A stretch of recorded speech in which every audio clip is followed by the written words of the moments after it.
नमस्ते, मैं हूँ संध्या सिसोदिया और आज हम प्री बोर्ड कक्षा 10 के सेट ए को हल करेंगे। इसमें हम वस्तुनिष्ठ प्रश्नों को हल करेंगे। ये प्री बोर्ड के प्रश्न हैं। तो आइए शुरू करते हैं। पहला क्वेश्चन है, सही विकल्प चुनकर लिखिए। और पहला ही इसमें आपसे पूछा जा रहा है कि कैल्शियम ऑक्साइड की जल के साथ अभिक्रिया कैसी अभिक्रिया है। तो ये सिर्फ ऊष्माक्षेपी है या सिर्फ संयोजन है या ऊष्माक्षेपी और संयोजन है और या फिर ऊष्मा शोषी अभिक्रिया है। तो जिस अभिक्रिया में दो चीज़ें जुड़ती हैं वो संयोजन है। तो यहाँ कैल्शियम ऑक्साइड जल के साथ जुड़ेगा और ये अभिक्रिया संयोजन होगी। लेकिन जिस अभिक्रिया में ऊष्मा निकलती है वो ऊष्माक्षेपी होती है। तो जब कैल्शियम ऑक्साइड जल से जुड़ेगा तो ऊष्मा भी निकलेगी। तो यह अभिक्रिया ऊष्माक्षेपी भी है और संयोजन भी है। तो ऑप्शन नंबर सही हो जाता है, ऊष्माक्षेपी और संयोजन। अगला क्वेश्चन है, चमकदार अधातु है। तो चमकदार अधातु आयोडीन होती है। मनुष्य में वृक्क एक तंत्र का भाग है जो संबंधित है उत्सर्जन से। मानव में मादा जनन तंत्र का भाग नहीं है। शुक्र वाहिका मादा जनन तंत्र का नहीं बल्कि नर जनन तंत्र का भाग होती है। मनुष्य में लिंग गुणसूत्र की संख्या कितनी है? एक जोड़ी या टोटल 2, अगर जोड़ी नहीं पूछी तो।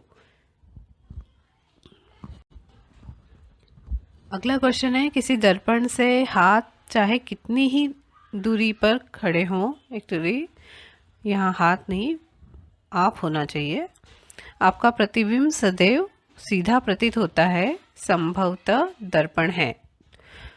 किस तरह के दर्पण सीधा प्रतिबिंब बनाते हैं? तो समतल दर्पण जो आप घरों में यूज़ करते हैं और उत्तल दर्पण जो आपकी गाड़ी के कांच जो होते हैं, जो पीछे का दृश्य दिखाते हैं, वो उत्तल दर्पण दोनों ही सीधा प्रतिबिंब बनाते हैं। तो अगर आपसे पूछा जा रहा है कि वो कौन सा दर्पण है तो वो संभवतः समतल हो सकता है या फिर उत्तल हो सकता है, क्योंकि इसमें पूरी स्पष्ट जानकारी और ज़्यादा हमें चाहिए अगर हम स्पेसिफिकली बताएं कि वो समतल है या उत्तल है। तो केवल समतल सही नहीं होगा, केवल अवतल भी सही नहीं होगा। अवतल तो है ही नहीं, अवतल में कभी प्रतिबिंब एक ही बार सीधा बनता है और वो बड़ा बनता है। बाकी पोजीशंस में उल्टा प्रतिबिंब बनता है। तो इसका उत्तर हो जाएगा या तो समतल या उत्तल। 1 एम्पियर का मान कितना होता है? एम्पियर का मान होता है 1 कूलाम पर सेकेंड, यानी कि ऑप्शन नंबर सही, पहला ही ऑप्शन आपका सही हो जाता है। अगला क्वेश्चन है, विद्युत धारा उत्पन्न करने की युक्ति को क्या कहते हैं? जनित्र कहते हैं, जनरेटर।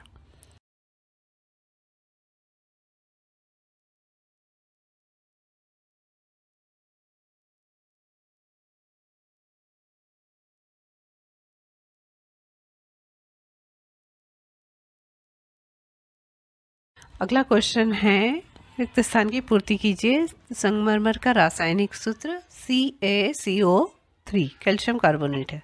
अयस्क में उपस्थित मिट्टी रेत अशुद्धियाँ गैंग कहलाती है। किस हार्मोन के संश्लेषण के लिए आयोडीन अनिवार्य है? थायरॉक्सिन हार्मोन के लिए। जब पुष्प में पुंकेसर और स्त्री केसर दोनों उपस्थित हो तो उन्हें द्विलिंगी पुष्प कहा जाता है। लेकिन अगर इनमें से केवल एक ही उपस्थित हो तो पुष्प एक लिंगी पुष्प कहा जाता है। किसी गोली दर्पण की फोकस दूरी उसकी वक्रता त्रिज्या की आधी होती है। जब कोई प्रकाश किरण सघन से विरल माध्यम में प्रवेश करती है तो वह अभिलंब से दूर हट जाती है। किसी विद्युत धारा के सतत तथा बंद परिपथ को विद्युत परिपथ कहा जाता है।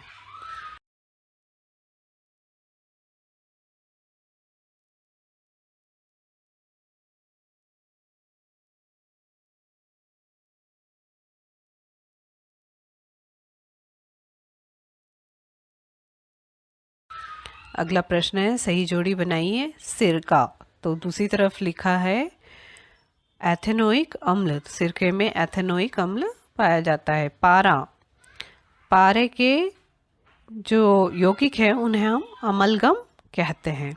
केंद्रीय तंत्रिका तंत्र, इसमें मस्तिष्क और मेरुरज्जु शामिल है, ये दोनों मिलकर केंद्रीय तंत्रिका तंत्र बनाते हैं। अगला है अलैंगिक प्रजनन, तो कायिक प्रवर्धन अलैंगिक प्रजनन की एक विधि है जिसमें आप कलम लगाते हैं, वो क्या है, कायिक प्रवर्धन है। या बीज के अतिरिक्त किसी भी भाग से पौधे को उगाते हैं तो वो कायिक प्रवर्धन कहलाता है।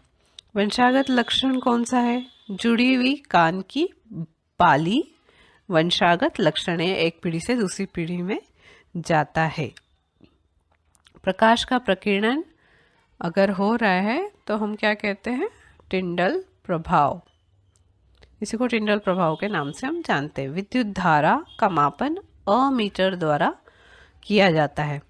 पारितंत्र में ऊर्जा का प्रवाह हमेशा एक दिशीय होता है, एक ही दिशा में ऊर्जा प्रवाहित होती है, उत्पादक से उपभोक्ता की तरफ, यानी कि हरे पौधों से शाकाहारी जीव और शाकाहारी जीवों से मांसाहारी जीवों की तरफ ऊर्जा प्रवाहित होती है। अगला प्रश्न है, एक वाक्य में उत्तर दीजिए। तो पहला प्रश्न है, कैल्शियम ऑक्सीक्लोराइड का प्रचलित नाम क्या है, तो इसे विरंजक चूर्ण कहा जाता है, जो पानी को साफ करने के लिए, उसमें मौजूद सूक्ष्म जीवों को मारने के लिए यूज़ होता है, और टेक्सटाइल इंडस्ट्री में कपड़ों का रंग उड़ाने के लिए भी यूज़ किया जाता है विरंजक चूर्ण का। दूसरा क्वेश्चन है, पौधों में प्रकाश के अवशोषण के लिए कौन सा वर्णक उत्तरदायी है, हरित लवक उत्तरदायी है। अगला क्वेश्चन है, केंद्रीय तंत्रिका तंत्र की संरचनात्मक इकाई क्या है, तो इसे तंत्रिका कोशिका या न्यूरॉन कहा जाता है। नेक्स्ट क्वेश्चन है, डीएनए का पूरा नाम बताना है आपको। तो डीएनए का मतलब है डी ऑक्सी राइबो न्यूक्लिक अम्ल। लेंस की क्षमता का एसआई मात्रक होता है डायोप्टर, और इसे कैपिटल डी से दर्शाते हैं। सामान्य दृष्टि के व्यक्ति के लिए स्पष्ट दृष्टि की अल्पतम दूरी कितनी है, तो 25 सेंटीमीटर होती है ये दूरी। विद्युत चुंबकीय प्रेरण की खोज फेराडे ने की थी। उम्मीद है आपको वीडियो पसंद आया होगा।